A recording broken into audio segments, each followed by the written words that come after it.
Prosseguimos então com a parte segunda do capítulo 95, versículo 13. Já a igreja do princípio em Jerusalém fez tudo ou quase ao contrário do que Jesus pretende que fosse feito pelos que se tinham na conta de seus discípulos e seguidores, e que ele próprio havia paradigmaticamente feito no país até à hora de ser executado, assassinado.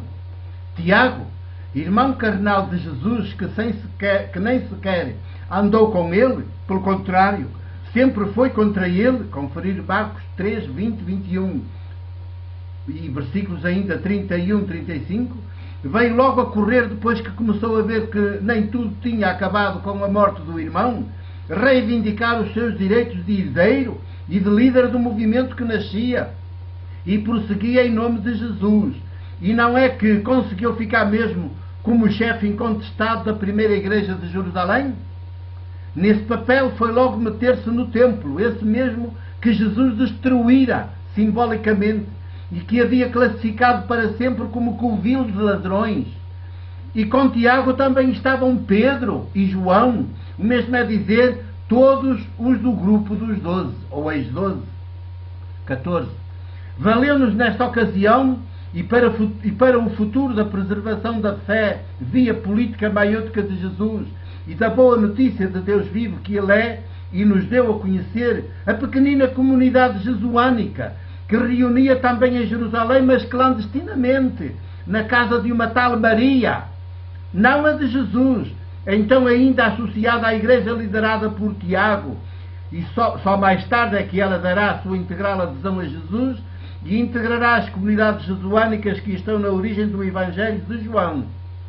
Mas a Maria, a de João Marcos, mãe de João Marcos, foi nessa comunidade que foi concebido o Evangelho que leva o nome de Marcos, o mais antigo dos 4 Evangelhos canónicos, e o que melhor nos diz quem é Jesus e que tipo de práticas maiúticas ele realiza, todas marcadamente políticas, não religiosas. E foi também esta pequenina comunidade, não reconhecida e até perseguida pela igreja liderada por Tiago, que acabou por evangelizar plenamente Pedro, libertá-lo definitivamente da prisão que era a ideologia e a religião do judaísmo, o Deus ídolo religioso, e a igreja não jesuânica liderada por Tiago, conferir Atos nos primeiros capítulos. 15. O próprio Paulo, que é habitualmente olhado como o grande apóstolo da missão junto dos não-judeus ou gentios, levou anos e anos a difundir o judaísmo na sua versão farisaica, de que era um dos líderes mais carismáticos e zelosos fanáticos. As 3 viagens apostólicas que realizou e que Lucas relata com bastantes pormenores no livro dos Atos, ainda são todas feitas por este Paulo mais fariseu do que seguidor de Jesus e da via política maiútica de Jesus, o de Nazaré, que ele nunca terá conhecido, apesar de contemporâneo dele. Era ainda o Paulo mais do templo de Jerusalém e da sinagoga do que da via política maiútica de Jesus, a quem o templo e a sinagoga expulsaram e mataram em conluio com o Império de Roma. Lucas, nos Atos, não esconde esta dolorosa realidade. Nós é que ainda a não soubemos ler, detectar, condicionados que estamos, quando lemos esse livro, por séculos e séculos de cristandade e de catequeses manipuladas, sempre a dizer-nos o contrário. Só mesmo no final da 3ª viagem apostólica é que Paulo finalmente se fez todo de Jesus e da sua via política maiútica não religiosa.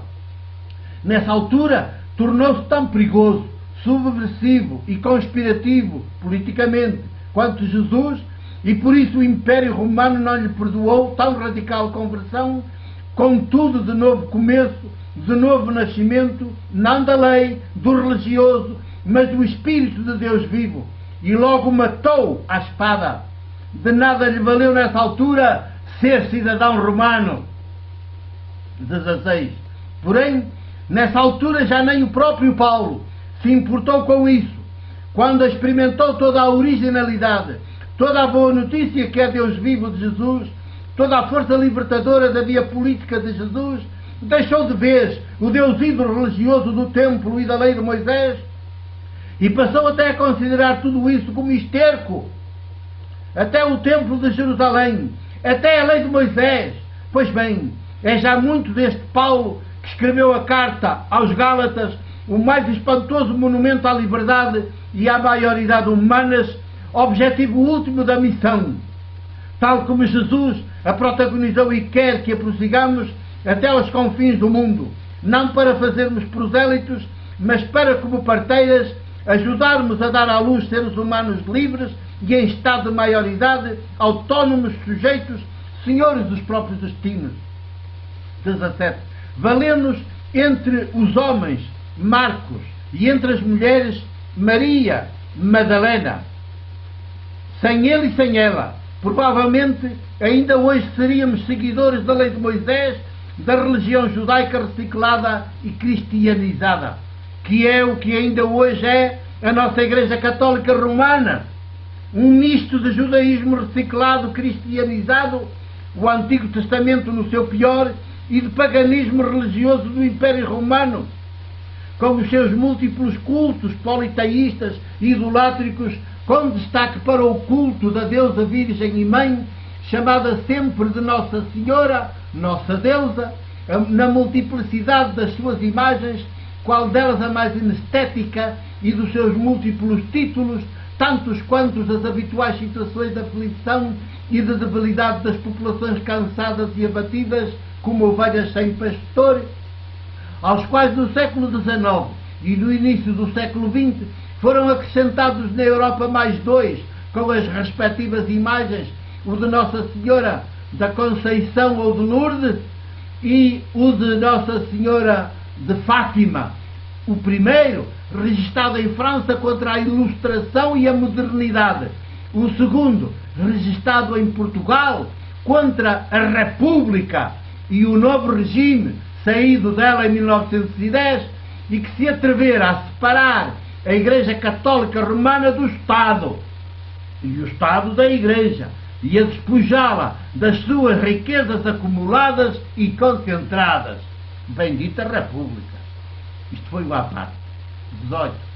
Saibam que a Igreja Católica Romana, na pessoa dos seus bispos e dos seus párocos católicos, mente com quantos dentes tem na boca, direi isto, nem que seja ao próprio Papa, olhos nos olhos, quando diz que todas as imagens de Nossa Senhora e todos esses títulos que as populações não evangelizadas lhe atribuem são de Maria, a de Jesus. São exclusivamente da deusa Virgem e Mãe, dos cultos do politeísmo religioso, do paganismo, muitos deles anteriores vários séculos ao próprio nascimento de Maria. De resto, uma tal catequese, para lá de descarada mentira, constitui também um insulto a Maria, a Mãe de Jesus, essa mesma que o Evangelho de Lucas nos apresenta a cantar o Deus vivo que derruba os ídolos, igual a poderosos, dos seus tronos, altares, e levanta até à liberdade e à maioridade os humilhados por eles. 19. A missão hoje só vale se prosseguir a missão de Jesus, o dos Evangelhos canónicos, com destaque para o de Marcos e de João. O de Marcos, porque o mais antigo e o mais próximo do divino e dito por Jesus, onde tropeçamos a cada parágrafo com as maiêuticas práticas políticas, económicas e de afetos partilhados de Jesus, que também havemos de fazer nossas, animados pelo mesmo Espírito de Deus vivo que o anima a ele. O de João, com os seus debates teológicos, quase sempre duélicos, feitos a partir de práticas maiêuticas radicalmente libertadoras e até provocados por elas, que sempre levam os indivíduos e as populações a deixarem de vez o Deus ídolo religioso, a idolatria, e a tornar-se pessoas humanas e povos livres em estado de maioridade, com o Deus vivo que é Espírito dentro delas e deles, e mais íntimo a elas e a eles do que elas próprias, eles próprios, inteiramente responsáveis pela história, como se Deus não existisse. E de facto, pelo menos no tocante ao Deus ídolo religioso, ele efetivamente não existe. É apenas fruto dos nossos medos e das nossas inseguranças, aflições e fragilidades.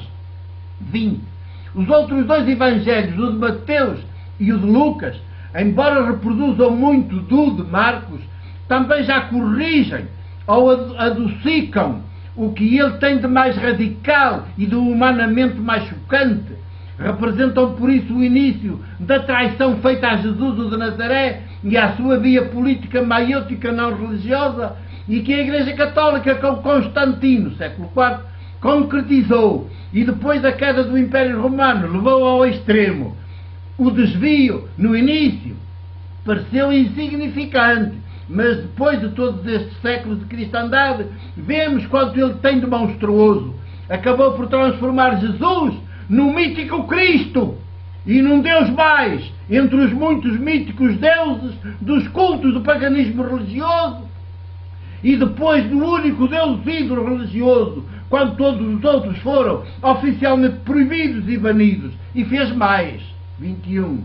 Ao ver que não conseguia acabar banir da vida das populações e os ancestrais cultos em honra da mítica deusa Virgem e Mãe, nos seus múltiplos títulos e nas suas múltiplas imagens, proclamou que todas essas imagens e todos esses títulos se referiam exclusivamente a Maria, mãe de Jesus, e com isso fez dela não mais a mulher que acabou por dar a sua plena adesão a Jesus e à sua via política maiêtica nas comunidades que escreveram o Evangelho de João, mas a mítica mãe de Deus do paganismo, no qual estão contidas todas as míticas deusas, e que até manda em Deus, não obviamente o Deus vivo de Jesus, mas o Deus ídolo religioso, como mãe dele, que é puro paganismo, pura idolatria. 22. A terminar, digo com convicção e humildade, revolução teológica é preciso.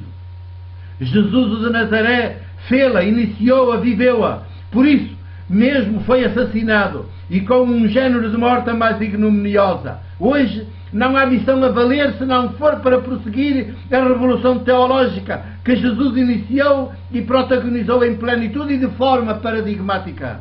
O terceiro milénio espera por esta revolução teológica como de pão para a boca, e será ela que fará a humanidade sair da idolatria hoje também e sobretudo do Deus ídolo dinheiro, para chegar à liberdade e à maioridade, coisa que nunca acontecerá enquanto a idolatria se mantiver, porque a idolatria sempre oprime, humilha, infantiliza os seres humanos. 23. Com a idolatria, só o Deus ídolo cresce e os seres humanos diminuem, até se tornarem lesmas, coisas, capacho dos ídolos, dos poderosos, dos sacerdotes, dos pastores e dos outros executivos das nações e das grandes empresas, ou até de um simples caciquezito qualquer, lá da aldeia onde as populações vivem condenadas a ter de diminuir, proibidas que estão pela idolatria de crescer em sabedoria e em graça, em liberdade e em maioridade. É hora! 2008, maio 27. O meu abraço e o meu beijo alegres, de presbítero da Igreja do Porto.